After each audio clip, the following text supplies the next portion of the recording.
ये है वक्त मीडिया।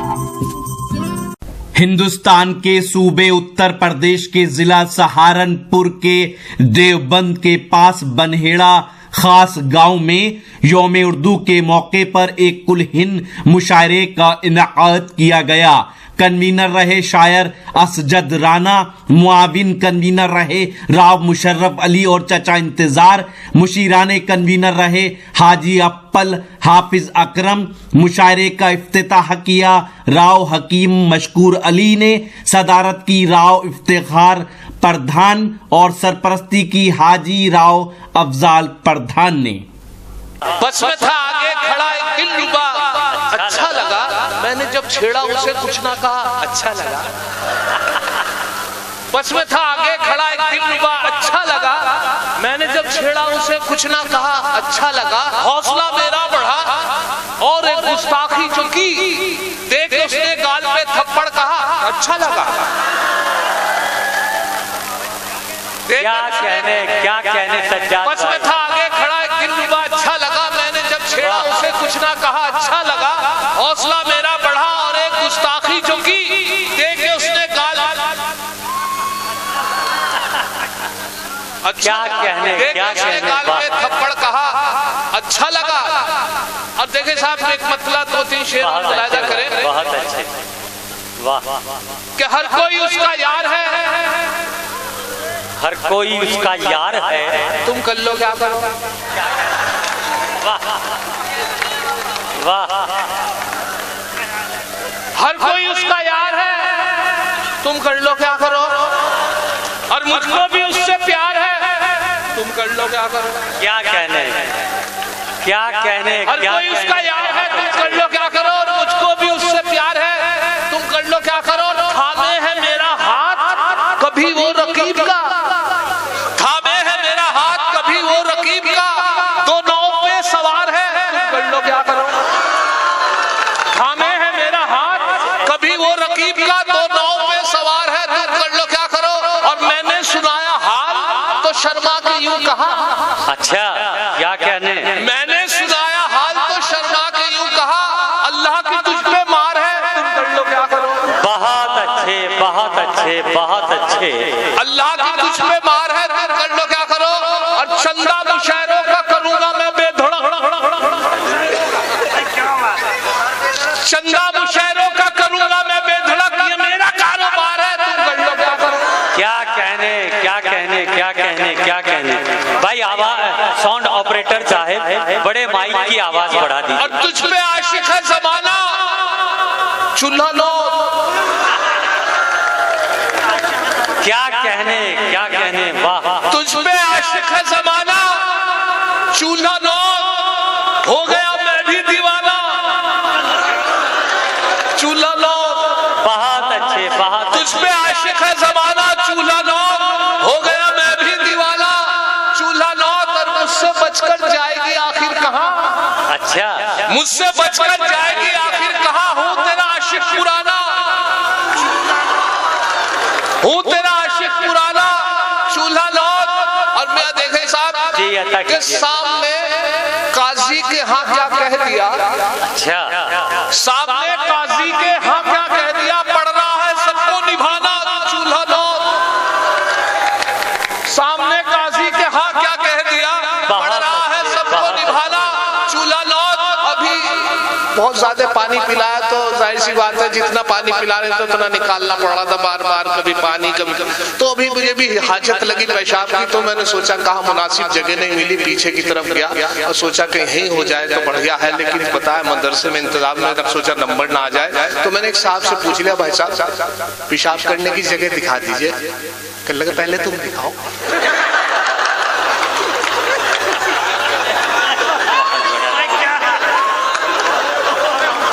अच्छा है।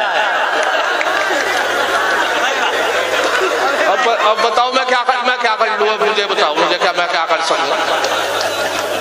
हम जहां जाए वहां लफड़ा ना हो, हम जहां जाए वहां लफड़ा ना हो, दोस्तों झंझट है हम भी नाम के। क्या कहने। हम जहां जाए वहां लफड़ा ना हो, दोस्तों झंझट है हम भी नाम के। क्या करें नाम ऐसा मिल गया, वरना हम भी आदमी थे काम के।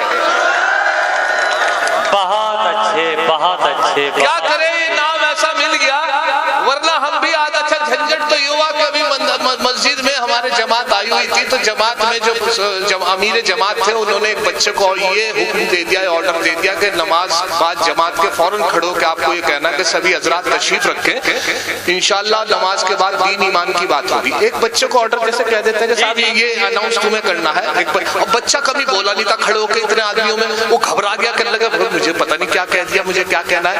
कहना ये था कि साहब आप सभी हजरात नमाज के बाद तशरीफ रखें। बच्चे को समझाया कि आपको ये कहना है कि सभी हजरात नमाज के बाद तशरीफ रखें, इंशाल्लाह नमाज के बाद दीन ईमान। अब उसने सोचा पता नहीं उसको याद नहीं रहा, तो खैर साहब वो बेचारा घबरा गया, कभी बोला भी नहीं था, 5-7 आदमियों में उसे जमात के सामने सब जमात के बाद में ये कहना था, उसने नमाज भी नहीं पढ़ी, बस ये याद करता रहा रुकू में भी सजदे में भी कि मुझे ये कहना, बेचारे की नमाज हुई नहीं हुई। इत्तेफाक देखे जैसे सलाम फेर के नमाज मुकम्मल हुई तो एकदम खड़ा हुआ, खड़े होकर एकदम बोला कि सभी हजरात नमाज के बाद तशरीफ रखें, इंशाल्लाह नमाज के बाद इमाम साहब के बारे में बात होगी। ओ इमाम साहब घबरा गए, क्या कहने, क्या कहने। वाह वाह। जिम्मेदारी जो है बड़ा मुश्किल काम है, जिम्मेदारी दी जाती है। वह नाज़िम मुशायरा हमारे गुलजार साहब बहुत खूबसूरत निजामत कर रहे हैं, अब मतलब मुलाजा कर रहे हैं। जी भाई अदा कीजिए। थी कौन शायरा, वाह। मतलब क्या करूं यार, मुझे बताओ, घर ले जाऊं, क्या करूं। तो आवाज को आवाज जितनी आ रही उतनी तो दूंगा मैं तो बहुत जोर से आवाज बढ़ाने में सब कुछ डाल दो जो तुम्हारे पास है।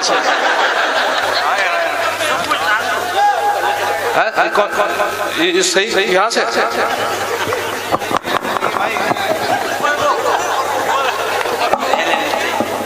माइक का मामला ऐसा ही हो, किसी का बड़ा हो किसी का छोटा।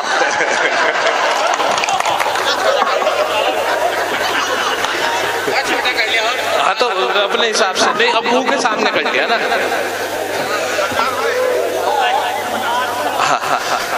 थी कौन शायरा, आखिर पयाम किसका था।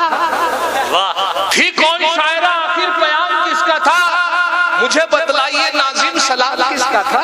क्या कहने, क्या कहने। मुझे बतलाइए नाजिम सलाम किसका था, ये किसने सुर्ख किया है तुम्हारे गालों को, ये किसने सुर्ख किया है तुम्हारे गालों को, मुझे बतलाइए जाना काम किसका था, मुझे बतलाइए जाना काम किसका था। और ये शेर मुलाजा करेंगे खता किसी की। अभी अच्छा एक शेर और मुलाजा करें, अभी चाय आई कहीं पहुंची कहीं नहीं पहुंची, तो ये मद्देनजर रखते हुए मुलाजा करें। एक मुहावरा होता है, एक मुहावरे का इस्तेमाल हुआ है इस शेर में, मुलाजा करें कि थी कौन शायरा, आखिर पयाम किसका था, मुझे बतलाइए नाजिम सलाम किसका था। वो अंधा कौन था, पार्टी थी रेवड़ी जिसने, वो अंधा कौन था, पार्टी थी रेवड़ी जिसने, तुम्हारी बस में इंतजाम किसका था, तुम्हारी बस में ये इंतजाम किसका था। और खता किसी की, गोश्त बंद हमारा किया है बे, खता किसी की, अबे खता किसी की, गोश्त बंद हमारा किया, जो हम पे उतरा है नजला जुकाम किसका था, जो हम पे उतरा है नजला जुकाम किस। अच्छा गोश्त, क्या कहने, बहुत अच्छे। गोश्त बंद होने से इतना फर्क नहीं पड़ा, माशाल्लाह मुसलमानों ने बहुत बड़े बड़े फ्रिज रख अभी तक चल रहा हमारे यहाँ गोश्त। बकरीद का गोश्त अच्छा, तो ये देखें कि बकरीद के गोश्त बंद होने पर कुछ फायदा भी हुआ, वो फायदा जो हुआ उसे 4 मिसरों में मुलाजा करें यासुद्दीन साहब। जी नायत भाई नायत। अल्लाह मेरे घर की अब कायम रहे अज़मत, अच्छा, अल्लाह मेरे घर की अब कायम रहे अज़मत, अब घर में मेरे कोरमाओ नान नहीं है। वाह।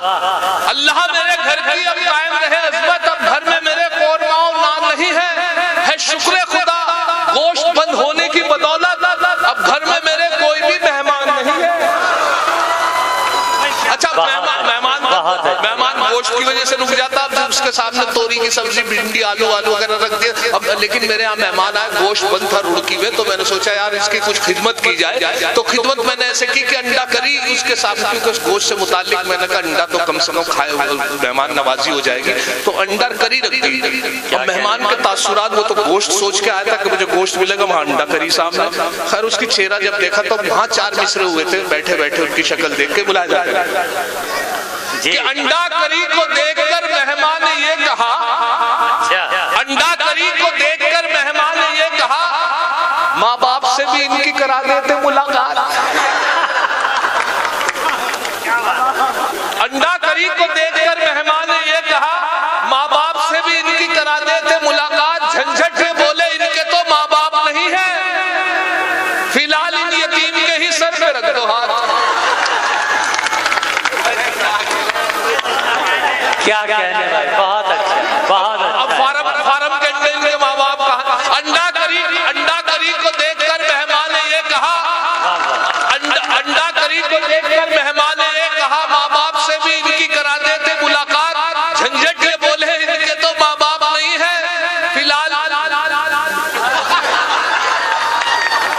कर लो काम। क्या कहने वाह। अच्छा हुआ ये कि साहब अब गोश्त जब हो जाता है बकरीद का इकट्ठा, तो खूब गोश्त माशाल्लाह इकट्ठा हो जाता है मुसलमान, तो उसको खाने का तरीका यह है कि शामी कबाब के जरिए ज्यादा खाया जाता है। शामी टिक्के बना ली, शामी सीख के कबाब बना लिए, सिर्फ गोश्त ही गोश्त। मैंने भी ऐसे ही किया कि साहब हमने इस तरीके से शामी टिक्के खाए कि हम 3 दोस्त मिलकर हमने सोचा यार एक पिकनिक भी हो जाएगी। कुछ टिक्की हमने बनवाई खूब सारी शामी कबाब, और वो एक कोल्ड ड्रिंक की बोतल ली और सोचा इधर कलियर शरीफ से आगे निकल के पथरी पावर हाउस है, वहां बैठ के खाएंगे, पिकनिक भी हो जाएगी। अब इत्तेफाक देखे साहब कि सब वहां पहुंचे और हमने थैले में से जो कबाब निकाले निकल गए, लेकिन जब हमने कोल्ड ड्रिंक देखी तो कोल्ड ड्रिंक भूल गए। इत्तेफाक से हमने सोचा कोल्ड ड्रिंक हाजमे के लिए होनी चाहिए थी, वो तो है नहीं। अब कलियर शरीफ ज्यादा दूर नहीं था, तो हमें जो सबसे छोटा था जो दोस्त हमारा जिसमें हम हुक्म चला सकते थे, हमने सका यार चलो एक काम कर भैया तू जाके यार कोल्ड ड्रिंक लिया। वो बेचारा इतना भूखा रहता था, इतना खाने का हवस थी उसे कि वो कहने लगा यार तुम कबाब खा लोगे बाद में।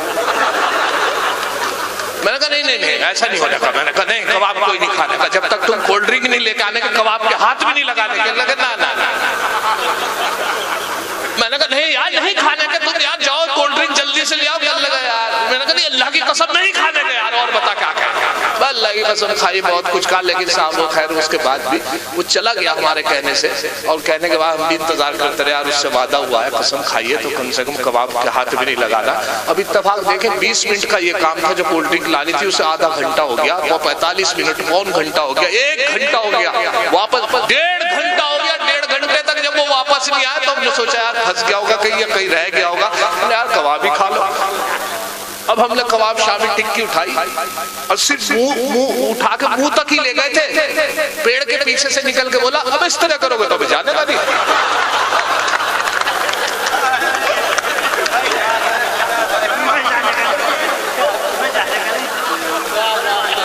क्या कहने भाई, बहुत अच्छे, बहुत खूब। अब मुलायदा करें 4 मिसरे बिल्कुल ताजा आपके सामने पेश कर रहा हूँ। अभी हमारे यहाँ मेहमान आ गए, मेहमान एक साहब के यहाँ मेहमान आए, और वो मेहमान जब आए तो मेहमान जब उनकी बेगम के घर से आए थे, उनके माँ बाप आ गए, उनके भाई आ गए, 4-5 मेहमान देख के जब ड्यूटी से उनका हस्बैंड उनका खामिन जब घर आए तो मेहमानों को देख के घबरा गए। उनकी बीवी बोली घर से आए मेरे, कुछ बाहर से ले आओ इनके लिए। वो बाहर जाके ई-रिक्शा ले आया उनके लिए। अब मुलाहिजा करें 4 मिसरे में आपके हवाले करता हूँ बिल्कुल ताजा, इस तरीके से कि आजकल इलेक्ट्रॉनिक कंप्यूटर दौर है, तो अपनी महबूबा को सब शायरों ने अपने अपने जरिए से दिल में बसाया। मैंने जो उसको 4 मिसरों में दिल में बसाया है वो मुलाहिजा करें इलेक्ट्रॉनिक कंप्यूटर दौर के हिसाब से। जी दिल है मेरा मोबाइल तुम सिम हो मेरी जान, दिल है मेरा मोबाइल तुम सिम हो मेरी जान, है लाइफ टाइम रिचार्ज ये मोबाइल हमारा।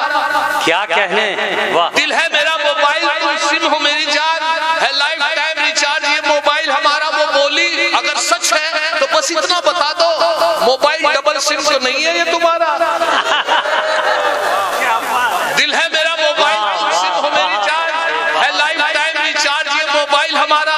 वो बोली अगर सच है तो बस इतना बता दो, मोबाइल डबल सिम तो नहीं है ये तुम्हारा। और आखिर में क्योंकि अभी और और शायर भी हैं और वो हमारे राणा जी भी चाहते हैं कि मुशायरा को इसी तरीके से, आप बड़ी मोहब्बत से आपने मुशायरा सुना है, तो एक फरमाइश थी, तो वो फरमाइश आपकी जिन साहब ने की है, मेरे दोस्त यहाँ पर बैठे हुए हैं जो दिल्ली तक से आए हैं और अजराड़ा से तक से आए हैं, उनकी फरमाइशें उन तक पहुँचा रहा हूँ इस तरीके से। हकले से मुताल्लिक एक बात आपको सुनाता हूँ, उसके बाद वो गजल पेश करता हूँ, थोड़ी भूमिका भी बन जाएगी कि हकला जो है बड़ा सीधे किस्म का आदमी होता है। हकला के जो बोले वो सीधा इसलिए होता है कि वो अपनी बात, अभी शफीक भाई मेरे जो आपका वक्त चैनल से वो आपको अपने कैमरे में कैद कर रहे हैं, जिसको आप बाकायदा टीवी पर भी देखेंगे, कई मुल्कों में दिखाया जाएगा, वो सिर्फ आपकी मोहब्बत है। बहुत अच्छा मुशायरा हुआ है, मैं मुबारकबाद पेश करता हूँ इस बार फिर राणा जी को और उनके जितने भी लोगों ने मेहनत की है कि शफीक भाई को उन्होंने बुला के, ये तो क्या है कि अच्छा हर शायर जो भी आ रहा था वो ये कह रहा था कि मैं पहली बार आपके हाजिर हुआ हूँ, मैं पहली बार आऊँ, मुझे हो ही रहा पहली बार मुशायरा, तो पहली बार ही आया हूँ, ये क्या जरूरत है, जब इसकी जरूरत नहीं है कहने की। हाँ, ये कहने की क्या जरूरत है, मैं पहली बार आया। अगर तीसरी दफा होता मैं पहली बार आप तो कह। अच्छा खैर साहब, मैं अर्ज कर रहा था कि हकला जो होता है बड़ा सीधे किस्म का आदमी होता है। हकला जो है इसलिए सीधा होता है कि अपनी बात तो पूरी कह नहीं पाता और वो अटक जाता है। अब जिससे बात करता होता है तो वो सोचता है कि यार ये तो अटक गया, मेरी बात इसकी पूरी कर दूं, और वो जब पूरी वो होती नहीं है बात। अच्छा ये जो आइडिया मिला है मुझे, वो एक मेरे दोस्त है वसीम, वो हकला के बोलते हैं, मेरी साथ रहते हैं, तो उनसे मुझे पता चला हकला कैसे, उनकी कॉपी की और आप तक पहुंचाई, अच्छा लगा। अच्छा वसीम भाई जो है मेरे दोस्त बड़े सीधे किस्म का आदमी है हकले, तो उनकी चौराहे पे एक झगड़ा हो गया। अब चौपले पे मैंने भीड़ देखी, जब मैंने देखा यार भीड़ कैसी लगी, देखा तो वसीम साहब का झगड़ा, हाथापाई तो रुक चुकी थी जो मार पिटाई थी, लेकिन गाली गलौज चालू थी, और गाली गलौज में इस तरीके से कि वो आदमी बदस्तूर गाली दी चला जा रहा था जिससे झगड़ा हुआ, और वो बेचारे खामोश खड़े हुए थे। वो बोलते क्या जब हकले थे बेचारे, वो खामोश। मैंने सोचा यार वसीम भाई अकेले खड़े, उनकी हौसले के दोस्त होने को, मैंने दो यार वसीम भाई, तुम भी दो गाली, मैंने दो यार, जब मैं कह रहा हूँ घबराने की बात नहीं। खैर साहब वसीम साहब ने गाली दी और एक तरफ को चल दी, मैं उनके साथ साथ अगला चौराया, अगले चौपले पे जाके उनकी आवाज निकली, और जी आवाज भी ये निकली कि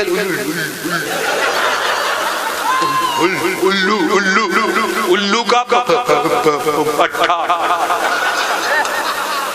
मैंने कहा यार वसीम भाई, लड़ाई वहां हुई, गाली यहाँ दे रहे हो, और मुझे वो सुन ही नहीं रहा, तो क्या जरूरत थी यहाँ गाली देने की। अब क्या वो सुन रहा तुम्हारी गाली, तुम तो कहने लगे ये बात नहीं है। मैंने फिर कहने लगे शुरू तो वही करी थी,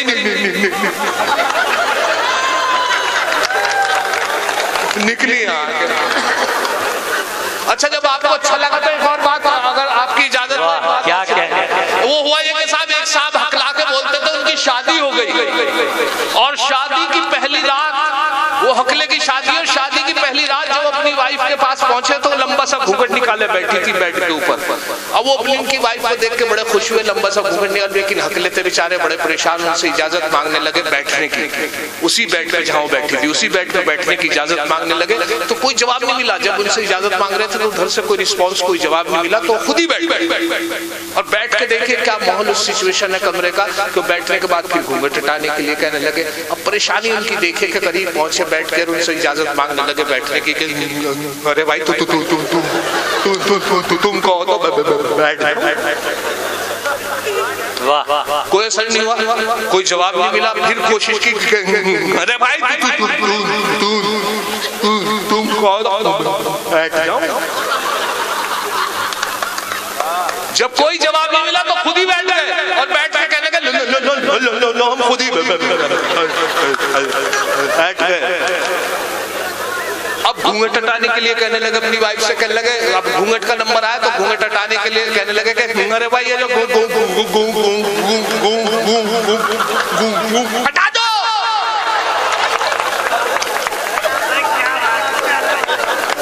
फिर भी कोई असर नहीं हुआ। फिर कोशिश करी कि शायद इस बार सुन ले, इस बार हटा ले घूंघट के, अरे भाई ये जो हटा दो। अच्छा घूंघट के जवाब तो, लेकिन घूंघट के अंदर से आवाज आई, आवाज ये आई कि तुम ही हटा देते।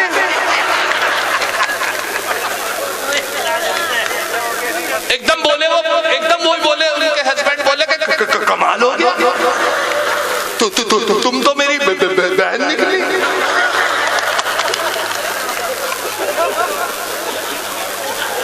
अब देखे जा वो ये जो भूमिका का बनाई है वो गजल पेश कर रहा हूँ आखिर में, फिर आपसे इजाजत, फिर इंशाल्लाह आपकी खिदमत। सुनाने को तो बहुत कुछ था लेकिन ये है कि थोड़ा वक्त भी। आइए मैं आपको वो गजल सुनाता हूँ कि वो जो वसीम भाई थे उन्होंने इश्क किया किसी लड़की से, इश्क हो गया हमारे यहाँ, और इश्क जो हुआ वो अब कौन हकले से इश्क कर रहा, वो तो सोच रहे थे कि इधर से भी इश्क है, उधर से कोई इश्क नहीं था, कोई मोहब्बत नहीं थी, तो इधर ही से एक तरफा इश्क, उधर से कोई रिस्पॉन्स नहीं, कोई उधर से जवाब नहीं इश्क का। अब साहब जब वो इश्क चलता रहा तो मैंने उन्हें मायूस देखा, मैंने मियाँ कैसे हाल चाल है वसीम साहब आपके, उनका चेहरा उतरा हुआ। वो हुआ ये कि उनको इश्क का इजहार करने उसके घर पहुंच गए, अब जो उनके वालिद साहब भी बैठे थे वो थे पहलवान, दो उनके भाई थे जो वेट लिफ्टर थे, बॉडी बिल्डर।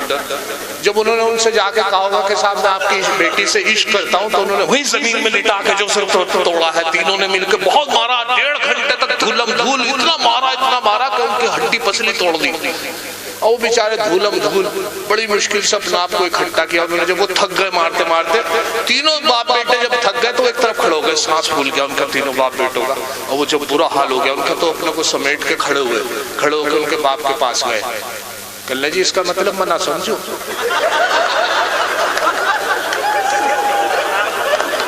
फिर वो दोनों बाप बेटे बेहोश हो गए। तो क्या कहने वाला। अब जब मैंने उनसे पूछा तो अब देखे मतलब पेश कर रहा हूँ गजल को इस तरीके से कि वसीम साहब से मैंने पूछा कि मेरे यहाँ कैसा इश्क चल रहा है, तो कहने लगे सारे 8 रुपए में पीटा गया अलग, अच्छा सारे 8 रुपए में पीटा गया अलग, और बालों का मेरे सर से सफाया हुआ अलग। शेर सुने क्या कहने के मत पूछिए कि कैसी कयामत गुजर गई, मत पूछिए कि कैसी कयामत गुजर गई, भाई जब उसका मुझको पकड़ ले गया अलग। क्या कहने वाह, गुजर गई, मत पूछिए कि कैसी कयामत गुजर गई, भाई अलग। अच्छा एक शेर ऐसे भी हुआ कि कुछ बड़े शायरों की हकीकत इस शेर में बयान कर रहा हूँ, जो बहुत बड़े शायर हैं उनकी हकीकत मुलाहिजा करें कि दो पाट के मैं बीच में ऐसा फंसा के बस, दो पाट के मैं बीच में ऐसा फंसा के बस, बीवी अलग है बीवी दिलरुबा अलग। बहुत अच्छे।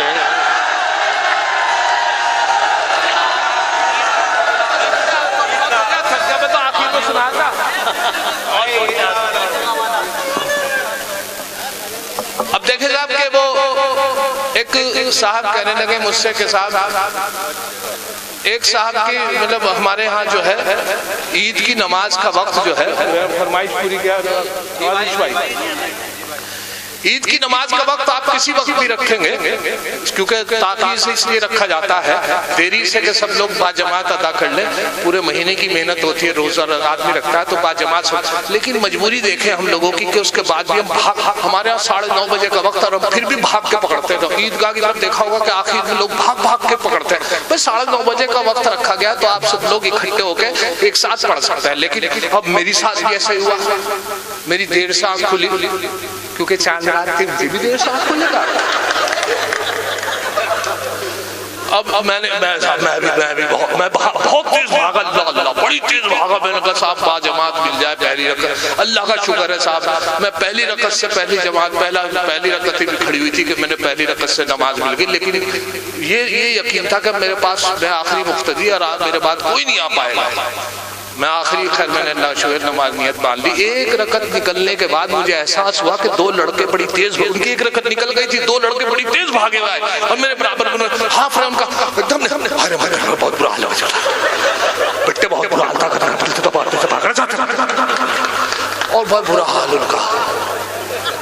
अब साहब जैसे नमाज मुकम्मल हुई, रुकू हुआ, सजदा हुआ, कायम हुआ, सलाम फेरा गया, एक तरफ सलाम फेरा गया, दूसरी तरफ सलाम फेरा गया। जब नमाज में जब सलाम फेर के बिल्कुल नमाज मुकम्मल हो गई तो जब मैंने देखा तो दोनों आपस में बात कर रहे थे वो लड़के। एक मैंने भी सुनी उनकी बात, तो एक लड़का दूसरे से कह रहा था, देखा अगर वजू के चक्कर में रहते तो नमाज निकल गई थी।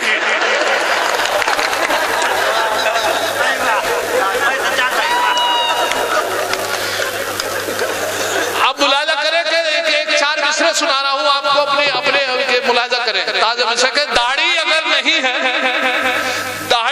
नहीं है मुसलमान तो है वो, दाढ़ी अगर नहीं है मुसलमान तो है वो, तबलीग के जलसों में भी जाता जरूर है, तबलीग के जलसों में भी जाता जरूर है, पढ़ता नहीं नमाज कभी वो तो क्या हुआ, लेकिन जुमे के रोज नहाता जरूर है, लेकिन जुमे के रोज नहाता जरूर है। और देखे साहब, एक कर्ब है मेरा, एक कर्ब है, सभी शायर अपना अपना कर्ब एक दुख बयान करता है, मैंने भी एक कर्ब बयान किया है, मुलाजा फरमाए उस कर्ब को भी, कि हम ही गद्दार, हम ही मुजरिम है ना? हम ही गद्दार, हम ही मुजरिम है, हर तरफ से हम ही पे पाबंदी, थोक में हम ही मरते दंगों में, और हमारी होवे नसबंदी, और हमारी होवे नसबंदी। अच्छा देखिए साहब, मैं आखिर में दो कते सुनाता हूँ जो मुझे बहुत पसंद थे किसी वक्तों में, जब उस वक्त जैसे बुश के ऊपर जूता चला था। ये कता जो है मेरा अल्लाह का शुक्र है दिल्ली में सहारा वालों ने भी छापा, और जश्न बहार का एक बहुत बड़ा मुशायरा होता है, उसमें बार बार सुना गया। सभी ने उस वक्त शायरी की थी उस जूते के ऊपर, जब बुश के ऊपर जूता चला था। मैंने भी चार मिसरे कहे थे जिसे अल्लाह ने बड़ी इज्जत दी, वो मुलाजा करता हूँ, आपके लिए नए हैं और शायद सुना रहा हूँ उनके लिए भी नए हैं। अच्छा, जब बुश आया था तो उसके साथ दो चीजें आई थी, वो तीन चीजें थी खुद समेत।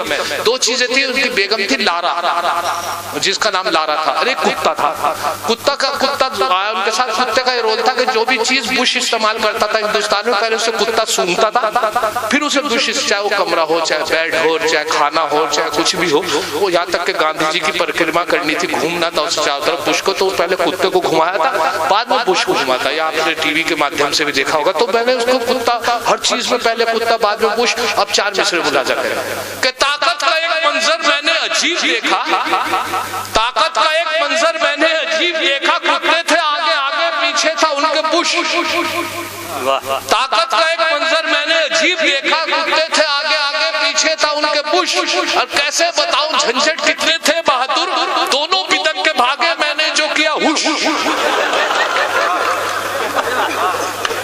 अच्छा, उसके बाद जैदी अल्लाह सलामत रखे, जैदी ने जूता मारा उसके मुंह पे फेंक के, और जब जूता मारा तो इत्तेफाक से वो बराबर से निकल गया, लगा नहीं उसके। तो जब जूता नहीं लगा तो मीडिया के काफी लोगों ने उससे इंटरव्यू लिया बुश से, तो वो कहने लगा कि मैं ऐसे बच गया, कभी कहता था मैं ऐसे बच गया, कभी कहता था 10 नंबर का जूता था, कभी कंपनी का नाम पता, वॉली जो भी उसके मोबाइल, लेकिन सबने बुश से इंटरव्यू ले रहे थे। मैंने जूते से पूछा क्यों नहीं लगा, बस चलो सब मुझसे कह रहे थे तू ऐसे बचा, तेरे पे जूता लग, जूता। अब जूते से जब मैंने पूछा, अब चार मिसरे मुलाजा करें, जिसकी वजह से मैंने 2-4 मिसरे पहले सुनाए कि जूता ये कह रहा था सरे बुश पे घूमकर, जूता ये कह रहा था सरे बुश पे घूमकर, मैंने तमाम दुनिया को अपना बना लिया। जूता ये कह रहा था सरे बुश पे घूमकर, मैंने तमाम दुनिया को अपना बना लिया, लेकिन मैं जानबूझकर मुंह पर न यूं लगा, खुद को जलील होने से मैंने बचा लिया। बहुत अच्छे, क्या कहने सज्जाद झंझट साहिब अपने लताइफ और अपने अशार के हवालों से इस महफिल को कह का हजार बना रहे थे। आइए दोस्तों, आज ही YouTube पर हमारा चैनल वक्त मीडिया ज्वाइन करें। YouTube के सर्च ऑप्शन में जाएं और लिखें WAQT वक्त, MEDIA मीडिया, वक्त मीडिया लिखकर हमारे चैनल को सब्सक्राइब करें और घंटी वाला आइकन क्लिक करना ना भूलें, ताकि आपको लेटेस्ट मुशायरे, कवि सम्मेलन, नातिया मुशायरे, जलसे, कॉन्फ्रेंस और दीगर प्रोग्राम की अपडेट घर बैठे मिले। अपने प्रोग्राम की कवरेज वक्त मीडिया के जरिए पूरी दुनिया तक पहुंचाना चाहते हैं तो आज ही हमसे कांटेक्ट करें। हमारा कांटेक्ट नंबर है 9997640286। आप चाहें तो SMS भी कर सकते हैं या व्हाट्सएप भी। मुझे इजाजत दीजिए।